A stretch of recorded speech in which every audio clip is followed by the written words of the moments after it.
জানো আপুরা, ঈদের দিন না মা সবসময় একটা কথা বলতো, এই কালকে হচ্ছে ঈদ, রাতে তাড়াতাড়ি ঘুমিয়ে যা, পরদিন কিন্তু সকাল সকাল উঠতে হবে। কি যে একটা খুশি লাগতো তার বলার অপেক্ষা রাখতো না। তাড়াতাড়ি ঘুমিয়ে যেতাম ঠিকই, কিন্তু ঘুম আর আসতো না। ভোরের দিকে করে চোখটা লেগে যেত, পরে মা এসে কিন্তু জাগিয়ে দিত, এই তাড়াতাড়ি উঠ, সবাই নামাজে যাচ্ছে, গোসল করবি না, নতুন জামা পরবি না, গরু দেখতে যেতে হবে তো, কিন্তু গরুর রক্তের কাছে কিন্তু যাওয়া যাবে না, তাহলে ঈদের ড্রেসটা নষ্ট হয়ে যাবে। তার কিন্তু বিয়ের পর জীবনে এসে এখন আর কেউ বলে না। আমি নিজে মা হয়ে গিয়েছি, আমি সেই কথাটা আমার মেয়েকে বলি এবং ছেলেকে বলি। তবে খুব শৈশবকালে ফিরে যেতে ইচ্ছে করে, তবে সেটা তো আর সম্ভব না। হায় রে বিবাহিত জীবন রে, মেয়েদের জীবনটাই এক অন্যরকম, তাই না? বিয়ের আগে একরকম জীবন, আবার বিয়ের পরবর্তী আরেক রকম জীবন। আর এই উত্থান পতনের মাঝেই কিন্তু মেয়েদেরকে সবকিছু মানিয়ে নিয়ে গুছিয়ে নিয়ে তারপরে কিন্তু জীবনটা অতিবাহিত করতে হয়। আর সব মেয়েরাই কিন্তু চায় তার সাজানো গোছানো একটা সংসার হোক, আর সেই সংসারের রানী কিন্তু সে একমাত্রই থাকবে। আর সংসারের জন্য চাহিদার কিন্তু কোনো সীমা নেই, আপনি যত ঢালবেন ততই কিন্তু মধুর হয়ে উঠবে। সেরকম আমিও কিন্তু তার ব্যতিক্রম নই। আমার সংসারের একটা নিত্য প্রয়োজনীয় একটা জিনিস কিনতে আমি হচ্ছে কোরবানির ঈদের আগেই চলে গিয়েছিলাম একটা শোরুমে, আমাদের বাসার কাছাকাছি একটা শোরুমে চলে গিয়েছিলাম আর কি। তো অনেক দিনের একটা শখ বা ড্রিম বলতে পারেন আমার পূরণ হয়ে গিয়েছে। আমার সাহেব যখন হাজব্যান্ড থেকে কর করে এই নোটগুলো বের করছিল, হিসাব করে দিচ্ছিল, হয়তো একটু কষ্টই লাগছিল, তবে দিন শেষে যখন দেখতে পারি যে নিজের শখটা পূরণ হয়েছে, বা আমাদের স্বামী স্ত্রী দুজনে মিলে আমার স্বামীর কষ্টের ইনকামের উপার্জনের টাকা দিয়ে যখন ঘরে কোনো একটা জিনিস নিয়ে যেতে পারি, এর শান্তি বলে বোঝানো যাবে না। হুট করে ডিসিশনে আমরা হচ্ছে একটা ডিপ ফ্রিজ কিনে ফেললাম। তো এই যে কালো যে ইকো প্লাস, এটা নেওয়ার কথা ছিল, পরে এটা একদম টাকা টুকা সব কিছু পেমেন্ট করা হয়ে গিয়েছিল। পরে হঠাৎ করে হায়ারের এই 250 লিটার যে ডিপটা, এটা আমাদের এত মন কেড়ে যায়। তবে এইটা মন কেড়েছিল শুরুতেই, তবে টাকার কাছে বারবার হেরে যাচ্ছিলাম, কেননা আমরা এখানেও কোরবানি দিব, দেন হচ্ছে বাড়িতেও দিব। তারপরে হচ্ছে আমি যেহেতু আবার গোল্ডের জিনিসও কিনেছি, এছাড়া আমার ওয়াশিং মেশিনটাও নষ্ট হয়ে গিয়েছিল, ওখানেও টাকা দিতে হবে। সব কিছু মিলিয়ে আসলে অনেক বেশি নাকানে চুবানের মধ্যে ছিলাম। তবু আলহামদুলিল্লাহ আমার হচ্ছে এই ডিপটা পরবর্তীতে আসলে তাড়াহুড়া করেই হুটহাট প্ল্যানে হচ্ছে নেওয়া হয়ে গিয়েছে। তো যাক আলহামদুলিল্লাহ, নিজেদের প্ল্যান মতো যে জিনিসটা নিতে পেরেছি বা নিজের পছন্দ মতো নিজের সংসারে স্থান দিতে পেরেছি, এটাই আলহামদুলিল্লাহ। তো আমার ডিপটাকে হচ্ছে একদম সেট করে তারপরে কার্টন করে হচ্ছে আমাদের গাড়ি করে নিয়ে এসেছি। তো আমি হচ্ছে লিফটে করে আমার বাসায় উঠাবো এটা, তো লিফটে ঢুকানোটা আমি এত বেশি কষ্ট হচ্ছিল, জায়গা হচ্ছিল না। তো আমাদের যেহেতু 13তলা বাসা, তো লিফটে করেই কিন্তু আমাদের সব কিছু মালামাল উঠাতে হয়। তো যাই হোক, আমার অনেক শখ পূরণ হয়েছে আলহামদুলিল্লাহ। আর এটা হচ্ছিল আমাদের কোরবানির গরু, আমরা যেহেতু চট্টগ্রাম এবারে কোরবানি দিচ্ছি, তো আমাদের কিছু আমার হাজব্যান্ডের যে বেস পোলো আছে, তো তারা হচ্ছে 6-7 জনে মিলে একটা গরু দিচ্ছে। তো আমাদের গরুটা হচ্ছে কেমন হয়েছে অবশ্যই জানাবেন। আসলে মানে কোরবানির ঈদ সে কবে চলে গিয়েছে, আমি মনে হয় একমাত্র লেট লতিফ একটা মেয়ে যে এতদিন পরে কোরবানির ঈদের ব্লগটা শেয়ার করছি। তো যাই হোক, আমাদের কলোনিতে হচ্ছে বা আমাদের কোয়ার্টারে এখানে এত সুন্দর করে আমেজ করে কি বলবো, কোরবানির ঈদের দেখতেই একটা আনন্দ লাগে, মনে হয় একটা কোরবানির হাট, এমন একটা অবস্থা আর কি। তো যাই হোক, গরুটা তো শেয়ার করে দিলাম, আমার হাজব্যান্ড সবাই মিলে হচ্ছে গরুটাকে খাওয়াচ্ছিল, আর নিজেরাও কতক্ষণ একটু আটা টাটা দিলাম ভাবিরা মিলে। এর পরবর্তীতে তো রাতে ঘরেই চলে এসেছিলাম, আর ডিপটা সেট আপ করা হয়নি তখনও, এই জন্য আর শেয়ার করিনি। তো এখানে হচ্ছে ঈদের দিন, ঈদ মোবারক। তো ঈদের দিন হচ্ছে ভোরে ঘুম থেকে উঠে ফজর নামাজ পড়ে আমার হাজব্যান্ড হচ্ছে বাইরে চলে গিয়েছিল, মানে গরুকে গোসল করানো, আরও আনুষঙ্গিক অনেক কাজ থাকে। তো তারপর হচ্ছে আবার নামাজের ওয়াক্তও হয়ে যাবে, তো সেই সব কিছু মিলিয়ে আসলে তাড়াহুড়ার মধ্যেই ছিলাম ভোরে। তো ভোরে যেই পরিমাণ রোদ উঠেছে কি বলবো, মনে হচ্ছে যেন একদম রোদে সব অবস্থা খারাপ হয়ে যাচ্ছে। তো আমার বেলকুনির আপডেট তো আপনাদের সাথে দেওয়া হয় না, তো ভাবলাম বেলকুনির আপডেটটা দিয়ে দিই। আর আমি রাতে হচ্ছে চাঁদ রাতে আমি বাইরে থেকে এসে ওই যে গরু টরু দেখে তারপর মূলত হাতে মেহেদি দিয়েছিলাম। তো মেহেদির কালারটা দেখছিলাম আর ভাবছিলাম যে 2 হাতে তো এত সুন্দর করে মেহেদি পড়েছি, তবে কিছুক্ষণ পরে ওই যে বট পরিষ্কার করতে করতে আমি যে এখন রানী আছি, রাজরানী, কিছুক্ষণ পরে কিন্তু আমি চাকরানি হয়ে যাব। বট পটগুলো পরিষ্কার করতে করতে। তো হাটটাকে একটু ভালো করে হচ্ছে একটু দেখছিলাম আর একটা ভিডিও শ্যুট নিচ্ছিলাম। আমার না সাজুগুজু করতে খুব বেশি ভালো লাগে, মানে নর্মালের মধ্যে আর কি। তো এখানে যাই হোক মেহেদি নিয়ে কতক্ষণ রং ঢং করলাম, আর মেহেদি পড়তে আমি খুব বেশি পছন্দ করি এবং ভালোবাসি। তো এখানে হচ্ছে আমার এই পর্তুলিকাগুলা আমাকে হচ্ছে সুমাইয়া ভাবি দিয়েছিল, আমার প্রিয় একটা ভাবি। তো ওনার কাছ থেকে চেয়ে এনেছিলাম। তো পর্তুলিকাতে দেখলাম আজকে একটা ফুল ফুটেছে, তো এত বেশি খুশি লাগছিল আর ভাবির কথা বারবার মনে পড়ছিল। আর এখানে আমার ক্যালাডিয়ামটা মরেই গিয়েছিল, তবে দেখলাম আরেকটা ছানা বের হয়েছে, দেখে খুব খুশি লাগছিল, ভাবলাম একটু করে আপনাদের সাথে শেয়ার করে দিই। আর এখানে হচ্ছে বেলকুনি থেকে আসার পরে আমি আমার ছেলেকে উঠাতে গিয়েছিলাম। ছেলে হচ্ছে ওর বাবার সাথে ফজরের নামাজ পড়তে যাবে, আর ওরা যেহেতু দুই ভাই বোন আলাদাই শোয়, মানে আমাদের সাথে ঘুমায় না, ওরা আমার সেকেন্ড বেডরুমে শোয়। তো দেখেন অবস্থা, ভাই বোনের কি মধুর ঘুম ঘুমাচ্ছে। ছেলেটাকে উঠাইতেই ইচ্ছে হচ্ছিল না, তবু উঠাতে হয়েছে, যেহেতু বাপ বেটা একসাথে নামাজে যাবে, নামাজে যেয়ে হচ্ছে গরুর এখানে যেতে হবে। তো সব কিছু মিলিয়ে এই শৈশবকালটা একটা আনন্দময় একটা দিন আর কি, আমরা তো কাটিয়ে এসেছি। বাট আমরা মেয়ে যেহেতু গরুর কাছে কখনোই যেতে পারতাম না, মা যেতে দিত না। তো এখানে হচ্ছে ছেলেকে উঠিয়ে দিয়েছি, ছেলে ফ্রেশ হচ্ছে, আর আমার হাজব্যান্ডও চলে এসেছে বাসায়, ও হচ্ছে এখন ফ্রেশ ট্রেশ হবে। তো বাপ বেটা একসাথে ফ্রেশ হতে হতে আমি ওদের পাঞ্জাবিটাও রেডি করে ফেলেছি। এরপর মূলত ওরা রেডি টেডি হয়ে নামাজে চলে যাবে। আজকের ইন্ট্রোটা কিন্তু এখনও দেওয়া হয়নি। তো হ্যালো এভরিওয়ান, আসসালামু আলাইকুম, welcome back to my channel beauty blogger Subarna. আমি সুবর্ণা বলছি বন্দরনগরী, চট্টগ্রাম থেকে। কে কোথা থেকে আমাকে দেখছেন তা কিন্তু আমার অজানা, তবে যেখান থেকে যে পরিস্থিতির মধ্যে থেকে আমার আজকের ভিডিওটা দেখছেন বা আমার কথাগুলো শুনছেন না কেন, আমি আশা রাখছি আপনারা সকলে সুস্থ আছেন, ভালো আছেন এবং নিরাপদে আছেন। আমরা আলহামদুলিল্লাহ পরিবারের সকলে মোটামুটি ভালো আছি। আর যদি কেউ অসুস্থ থেকে আমার আজকের ভিডিওটা দেখে থাকেন, তো তাদের সকলের সুস্থতা কামনা করে আমার আজকের ভিডিওটা দেখার আমন্ত্রণ জানাচ্ছি। আশা রাখছি যে বরাবরের মতো আমার আজকের এই ভিডিওটা আমার সকল প্রিয় আপুভেদের কাছে ভালো লাগতে পারে। তো চলেন আবারও ভিডিওতে ফেরা যাক। আসলে ভিডিও ধারাবাহিকতা বজায় রাখতে গিয়ে বা কথা যদি না বলতে পারি, এই জন্য দেখা যাচ্ছিল কি আমি হচ্ছে এইভাবে আজকের ভয়েসটা দেওয়ার প্রিপারেশন নিয়েছিলাম। আর এখানে হচ্ছে আমি যখন ভোরের দিকে আমার কিচেনে এন্ট্রি নিই, তখন এত পরিমাণ রোদ থাকে আমার কাউন্টারগুলোতে। তো আজকে যেহেতু বেশ ভোরে ভোরে উঠেছি, তো ভাবলাম 5টা সাড়ে 5টা করে যখন উঠেছি, আমার কিচেনে এত পরিমাণ রোদ ছিল, তখন একটু শ্যুট নিয়ে রেখেছিলাম। তো সেটাই হচ্ছে কিচেনে ঢুকার এন্ট্রিটাতেই দিয়ে রেখেছিলাম। ভাবলাম আজকে আপনাদের সাথে শেয়ার করে দিব যে ভোরের দিকে আমার কিচেনে কি পরিমাণ রোদ থাকে এই কাউন্টারগুলোতে। তো এখানে হচ্ছে আমার হাজব্যান্ডরা তো এদিক দিয়ে রেডি হচ্ছিল, ওদেরকে সব কিছু গুছগাছ করে দিচ্ছিলাম। আর আমার সাহেব হচ্ছে 2 দিন আগে ঈদ উপলক্ষে কিছু বাজার নিয়ে এসেছিল, সেই বাজারগুলো আর বের করার সময় হচ্ছিল না, যেহেতু খুব টেনশনের মধ্যে ছিলাম আর তাড়াহুড়ার মধ্যে ছিলাম। গরু কেনা, তারপর হচ্ছে আমি একটু মাঝখান দিয়ে সিকও ছিলাম, আমার মোবাইলও নষ্ট হয়ে গিয়েছিল, খুব মন খারাপ ছিল। তারপর হচ্ছে ডিপ ফ্রিজ কেনা, ওয়াশিং মেশিনটাও নষ্ট ছিল, আবার পানিরও প্রবলেম ছিল। তো সব কিছু মিলিয়ে অনেক পেন্ডিং ছিল, অনেক কাজ। তো সেগুলো হচ্ছে এখন এক এক করে গুছিয়ে নিয়েছে। ভাবলাম ওরা যেহেতু ফ্রেশ হচ্ছে, এই ফাঁকে হচ্ছে আমি বাজারগুলো বের করে ফেলি, কেননা আজকে কিন্তু প্রয়োজন হবে আমার বাজারগুলার, যেমন পোলাও চাউল, সেমাই, কিশমিশ, বাদাম, নুডলস। তারপর হচ্ছে আমি যেহেতু প্যাকেট মশলা খাই, সেই প্যাকেট মশলাগুলো নিয়ে এসেছে। তো এগুলো হচ্ছে অর্গানাইজ করতে করতে আমার সাহেব এবং আমার ছেলে রেডি হয়ে গিয়েছিল। তার মধ্যে যে আমি কতবার তাদের কাছে গিয়েছি তাদেরকে সব কিছু গুছগাছ করে দেওয়ার জন্য, যেমন তসবি, তারপর হচ্ছে আতর, সব কিছু মিলিয়ে। তো এখানে হচ্ছে আমার ছেলে রোজার ঈদের যে পাঞ্জাবি আছে, সেই পাঞ্জাবি পরে বাপ ছেলে একসাথে মিলে চলে গিয়েছে নামাজে। তো ওদেরকে হচ্ছে সুন্দর করে রেডি করি, আমি বিদায় দিয়ে দিলাম। আর এখানে হচ্ছে আমি সব বাজার সদাই গুছগাছ করে, আর এখানে হচ্ছে আমি অফ ক্যামেরায় একটু ক্ষীর মিক্স রান্না করেছি। আমার ছেলে মেয়ে দুজনই বলেছে সেমাই খাবে না, আর আমারও সেদিন সেমাই খেতে ইচ্ছে করছিল না। তো ভাবলাম যেহেতু ফিনি মিক্স নিয়ে এসেছে, আমরা হচ্ছে ফিন্নি মিক্সটা আমি সেদিন রান্না করেছি সবার কথা চিন্তা করে।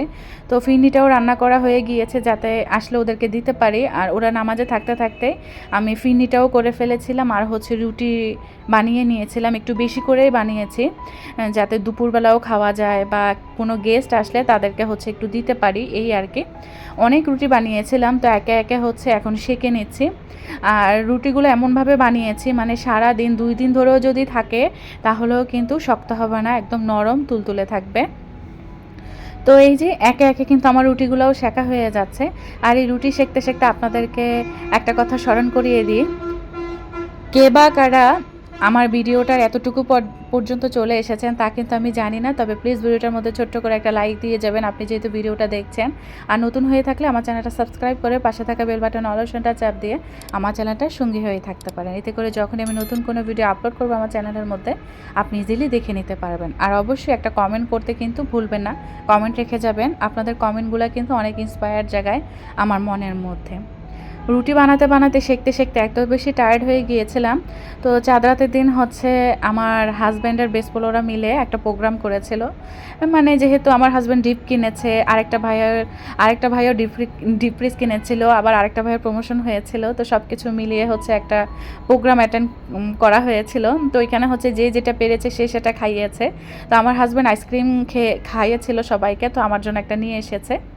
তো ওই আইসক্রিমটা এত বেশি ক্লান্ত লাগছিল, তো পরবর্তীতে হচ্ছে নিরালায় বসে একদম আইসক্রিমটা খেয়ে নিয়েছিলাম। আর আমার ছেলে আর আমার হাজব্যান্ড তো নামাজ থেকে এসে আবার হাত মুখ ধুয়ে গরু কাটার জন্য চলে গিয়েছিল। গরু টরু কেটে এসে হচ্ছে তারপরে মূলত নাস্তাটা করবে। তো এই জন্য ভাবলাম যে তাড়াহুড়া করে নাস্তাটা ডাইনিংয়ে সার্ভ করে দিই। আর মেয়ে তো এখনও ঘুমাচ্ছে, মেয়েকে জাগাই নেই, কেননা মেয়েটা একটু ঘুমাক। অনেক রাত করে ঘুমিয়েছে, অনেক আনন্দ করেছে আসলে পার্কে ওরা।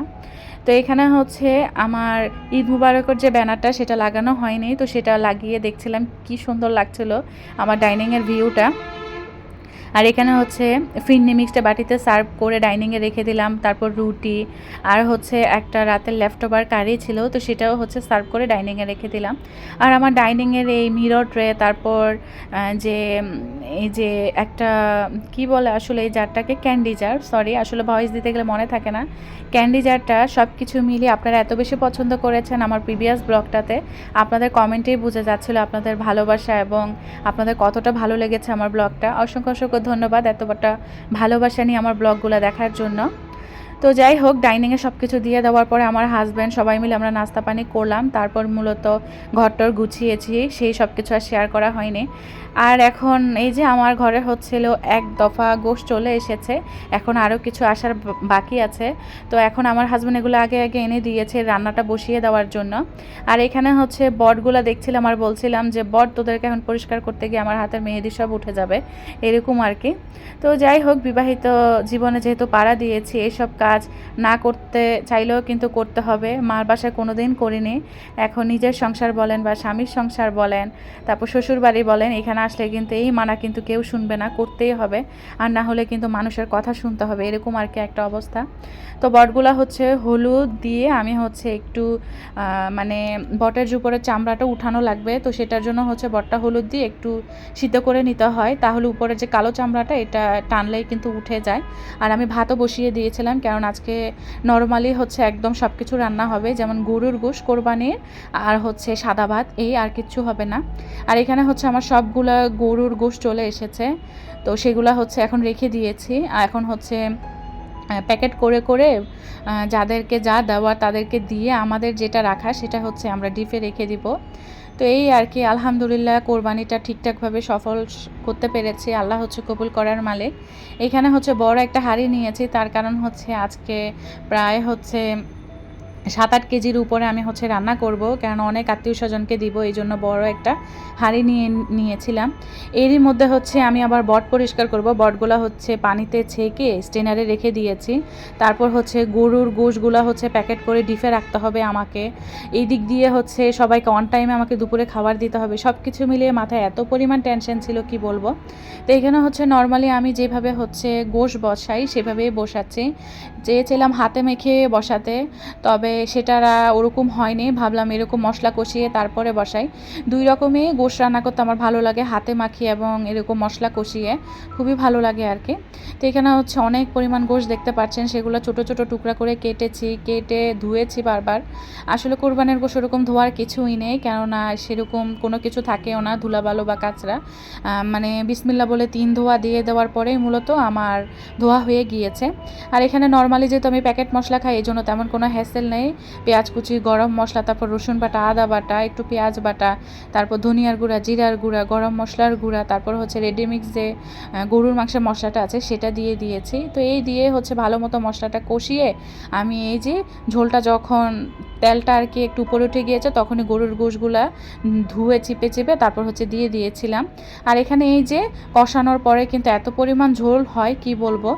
তো এই তো আমি কষিয়ে টষিয়ে হচ্ছে বট মানে বট পরিষ্কার করার জন্য বসে গিয়েছিলাম। আর আমার হাজব্যান্ড এদিকে হচ্ছে ঝোলের পানি দিয়েছে, পানি গরম করে মাশাল্লাহ।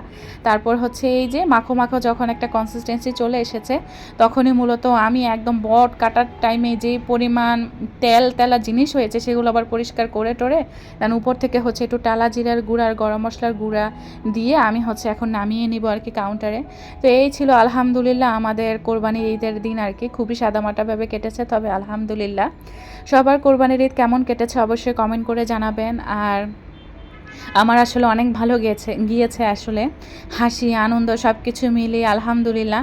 আল্লাহ এই বছরের কোরবানিটা যে মানে তৌফিকে রেখেছে বা নসিবে রেখেছে এটাই আলহামদুলিল্লাহ। অনেকে কিন্তু এবছর মৃত্যুবরণ করেছে, তো তাদের জন্য আসলে শোক করা ছাড়া উপায় নাই। তো এই তো আমাদের দুপুরবেলা খাওয়া দাওয়া হয়ে গিয়েছিল। এরপর মূলত হচ্ছে তার 2 দিন পরের ক্লিপ এটা। আমি রোজার ঈদে যেই ড্রেসটা কিনেছিলাম সেটা তখনও পরা হয়নি। তো ভাবলাম এই কোরবানির ঈদে পরে আমরা হচ্ছে একটু ঘুরতে বের হই। তো আমি যেহেতু প্রায় চট্টগ্রামের লাস্ট মাথার দিকে থাকি, তো আজকে হচ্ছে ডিসিশন নিয়েছি হাটাজারির ওদিকে সেনাবাহিনীর যে কোয়ার্টার আছে সেখানে যাব। আর হাটাজারির ওইখানে হিল ভিউ একটা পার্ক আছে, ওটাতে হচ্ছে আজকে ঘোরাঘুরি করব। তারপর ব্যাক করার টাইমে হচ্ছে সি বিচে যাব, সি বিচে গিয়ে সন্ধ্যার নাস্তা পানি খেয়ে তারপর মূলত বাসায় ব্যাক করব। দুপুরই বের হয়ে গিয়েছিলাম একদম খাওয়া দাওয়া শেষ করে তাড়াহুড়া করে। আর হাত রাঙা মেহেদি, তারপর হচ্ছে এরকম চুড়ি, শখের জামা সব কিছু মিলিয়ে এত বেশি খুশি লাগছিল কি বলবো। তো যাই হোক, এখানে হচ্ছে গাড়ি দিয়ে যাচ্ছিলাম আর বেশ খুশি লাগছিল যে আল্লাহ আমার কত শখ স্বপ্ন পূরণ হয়েছে। আসলে বিবাহিত জীবনটা হচ্ছে লটারির মতো, স্বামী যদি ভাগ্যবতী হয় বা স্বামী যদি ভালো হয় ওই মেয়েটার কিন্তু কপালে খুলে যায় সুখে সুখে আর কি। আর যদি লটারি খারাপ হয়, স্বামীটা ভালো না হয়, ওই মেয়েটার আসলে পুরো লাইফটা একদম তেজপাতা হয়ে যায়। তো আলহামদুলিল্লাহ সেই দিক দিয়ে আমি শ্বশুরবাড়ি বলেন স্বামী বলেন সব দিক দিয়ে আলহামদুলিল্লাহ অনেক ভালো একটা পরিবেশ পেয়েছি, পরিবার পেয়েছি। আমার বলার আগে আমার স্বামী আমার সব শখ আহ্লাদ সব কিছু পূরণ করে ফেলে। ডিপটা নেওয়ার আসলে কোনো প্ল্যানই ছিল না, হুড ডিসিশনে আসলে ডিপ রিস্ট আমাদের নেওয়া হয়ে গিয়েছে। তো আলহামদুলিল্লাহ শখের একটা জিনিস কিনতে পারার মধ্যেও এক ধরনের তৃপ্ততা বা শান্তি আছে, এটা বলে বোঝানো যাবে না। আমার ড্রিপটা কেমন হয়েছে অবশ্যই কমেন্ট করে জানাবেন, আপনারা আপনাদের কমেন্টের অপেক্ষায় থাকবো। আর প্লিজ আমার চ্যানেলটা কিন্তু সাবস্ক্রাইব করতে অবশ্যই ভুলবেন না। তো এখানে হচ্ছে আমরা কিন্তু চলে এসেছি হিলভিউ পার্কটাতে। আর আমি হচ্ছে আমার ফুল ওভারভিউটা একটু শেয়ার করছি। এই প্রথম হচ্ছে আমি আমার ফেসটা দেখিয়েছি, জানি না কেউ এতটুকু পর্যন্ত দেখবেন কি না, তবে যাই হোক ঈদের সাজসজ্জা নিয়ে আমাকে এত বেশি আনন্দ লাগছিল আর আমার খুব খুশি লাগছিল। সেদিন আমার শরীরটা তেমন ভালো ছিল না, আর কোনো জায়গায় বাইরে বের হওয়ার পরে কোনো একটা গাছের পাতাও লড়ছিল না। তবু এই গরমে এই ড্রেসটা পরার যে আত্মতৃপ্তটা আমি দেখিয়েছি এটাই হচ্ছে অনেক বড় প্রমাণ। তো যাই হোক অনেক ঘোরাঘুরি করলাম বাচ্চা কাচ্চা নিয়ে, আর এত সুন্দর আম ধরেছিল ওই জায়গাটাতে, খুব বেশি ভালোও লাগছিল দেখতে। আর আমরা যখন আবার ওই পার্ক থেকে আসার সময় সন্ধ্যা হয়ে গিয়েছিল, তো ফ্লাইওভার দিয়ে যেহেতু যাচ্ছিলাম, তো আমার যে কোয়ার্টারের বিল্ডিংগুলো সেগুলো আমি দেখতে দেখতে যাচ্ছিলাম। এই যে আমার বিল্ডিং ফেলে আমি হচ্ছে ফ্লাইওভার দিয়ে সি বিচ চলে যাচ্ছিলাম। অনেক ইচ্ছা ছিল এই ফ্লাইওভারে হচ্ছে গাড়ি থামিয়ে আমার কোয়ার্টারের বাসাটাকে কেন্দ্র করে একটা ছবি তোলার। তো আমি গাড়ি থামিয়ে আমার ওই ছবিটা আমি তুলেছিলাম। তো আমার হাজব্যান্ড কিন্তু আমার ছবিটা খুব সুন্দর করে তুলে দিয়েছিল। তো ছবি তোলার পরে আবার গাড়িতে উঠে বসে গিয়েছে। এখন হচ্ছে আমরা সি বিচে চলে এসেছি। সি বিচে আসার পরে মনে হয়েছিল যে জীবনের ভুলটাই করে ফেলেছি, এত পরিমাণ মানুষ ছিল আর এত পরিমাণ গরম। বেশি ঘোরাঘুরি না করে আমরা সবাই হচ্ছে খেতে বসে গিয়েছি। আর খেতে খেতে আমার আজকের ভিডিওটা থেকে বিদায় নিচ্ছি। সবাই ভালো থাকবেন, সুস্থ থাকবেন, আমাদের জন্য দোয়া রাখবেন। আল্লাহ হাফেজ, আসসালামু আলাইকুম।